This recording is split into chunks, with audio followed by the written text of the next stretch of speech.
மகாவிஷ்ணு விவகாரத்தில் பள்ளி கல்வித்துறை இயக்குநர் கண்ணப்பன் விசாரணையை துவங்கியிருக்கிறார்.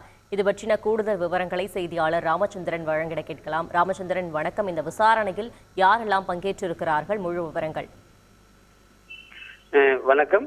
மகாவிஷ்ணு விவகாரம் குறித்து எம்ஜிஆர் நகரில் இருக்கக்கூடிய அரசு பள்ளியில் பள்ளி கல்வித்துறை இயக்குநர் திரு கண்ணப்பன் விசாரணையை துவங்கினார்.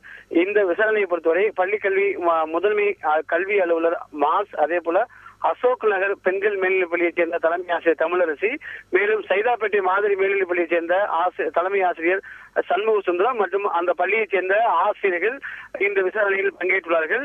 சுமார் அரை மணி நேரமாக சென்னை எம்ஜிஆர் நகரில் இருக்கக்கூடிய அரசு மேல்நிலைப் பள்ளியில் விசாரணை நடைபெற்று வருகிறது.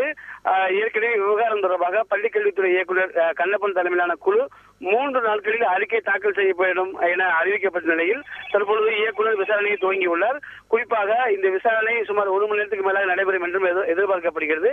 இந்த விசாரணையின் முடிவில் பல்வேறு விவகாரம் குறித்து வெளிப்படையாக அரசுக்கு அறிக்கையை இயக்குநர் திரு கண்ணப்பன் தாக்கல் செய்வார் என்றும் எதிர்பார்க்கப்படுகிறது. விவரங்களுக்கு நன்றி ராமச்சந்திரன். செய்திகளை உடனுக்குடன் தெரிந்து கொள்ள உடனே சப்ஸ்கிரைப் பண்ணுங்க.